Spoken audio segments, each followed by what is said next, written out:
Dans la vidéo précédente, nous avons vu une vue d'ensemble du site. Maintenant, nous allons voir en bref, très rapidement, l'onglet articles qui permet de faire des blogs. Si on clique dans tous les articles, nous allons avoir un tableau qui récapitule l'ensemble des articles de blog qui ont été publiés. Actuellement, il n'y a qu'un seul article qui a été publié. Et on voit que les articles sont listés dans un tableau, seront listés dans un tableau. Bon, pour le moment, il n'y a qu'un seul article qui est en ligne. Et en mettant la souris au-dessus de l'article, on a des onglets qui s'affichent. Voilà, on peut modifier. On peut modifier rapidement. Quand on fait modification rapide, on pourra juste modifier le titre de l'article, la date de publication. On peut ajouter une petite étiquette ici. Et c'est tout. Et après mettre à jour les modifications. On peut aussi modifier l'article dans son entièreté.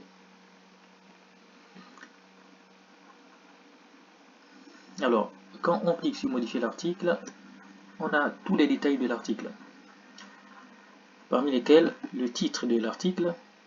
Le titre de l'article doit correspondre au permalien qui est tout en bas. On peut modifier le permalien. Moi, ce que je fais souvent, c'est que je prends le permalien, je prends le titre, pardon, je clique sur modifier ici, j'entre directement tout le titre ici comme ça. Et après, lui, il va prendre le titre dans le permalien. Ça permet d'optimiser le référencement naturel.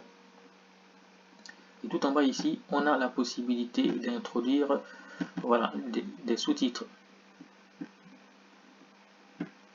d'introduire des images même. Ça, c'est une image que j'avais mise, juste comme ça pour tester. Après, on peut ajouter des images en cliquant sur média, ajouter un média ici. Il va nous amener dans la bibliothèque des médias. Et après, on peut chercher l'image qui correspond à l'article. Voilà. Et l'image va s'afficher ici, comme ça. Voilà. Et ici, tout à droite, on a la possibilité de prévisualiser l'article, voir ce que ça donne en ligne. On a la possibilité de modifier l'état de l'article. Quand on modifie, il va nous dire de changer l'état de publication. Soit on met l'article en brouillon, soit on met l'article en attente de relecture, du coup ce ne sera pas visible, ou on met l'article en publié. Quand l'article est en publié, l'article sera visible.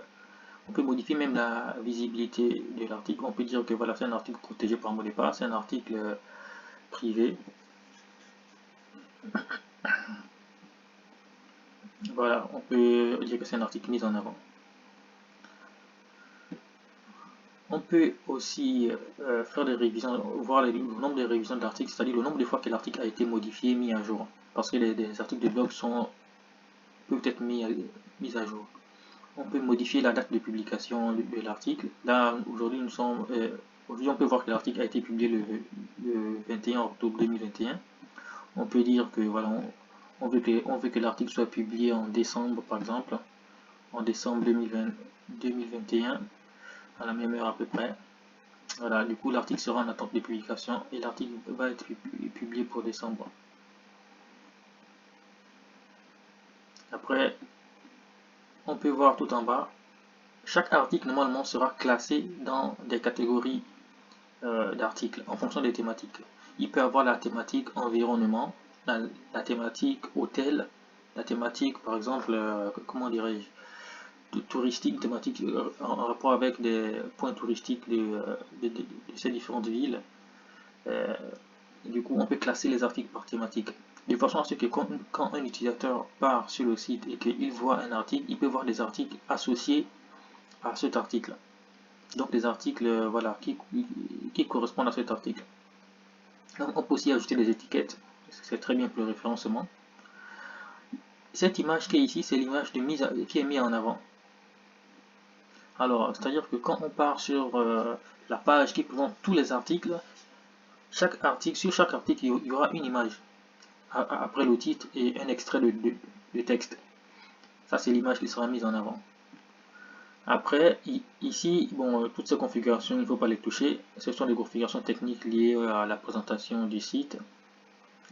C'est pas nécessaire de les toucher, mais les parties les plus intéressantes, les plus importantes à toucher concernant la rédaction des articles, c'est la partie de l'image, du texte du titre, du lien et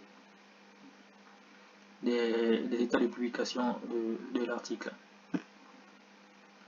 On peut cliquer sur planifier pour que l'article soit publié, soit planifié pour une publication le 21 décembre 2021. Donc le 21 décembre 2021, l'article va être publié automatiquement. Donc il y a la possibilité de programmer des publications d'articles comme ça. Donc on peut ajouter de nouveaux articles en cliquant sur ajouter ici. Le bouton ajouter qui est là, il est aussi tout en haut ici. Donc on peut ajouter des articles. On peut ajouter des catégories d'articles. Je vous ai dit que les articles pouvaient être catégorisés ici. Donc toutes les catégories, on peut les ajouter ici. Une fois on les ajoute ici,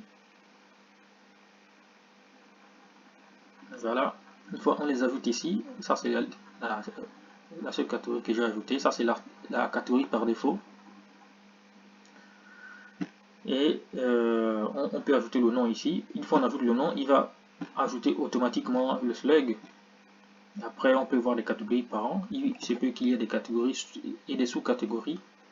Après on met à jour pour que la catégorie soit prise en compte. Voilà pour ce qui est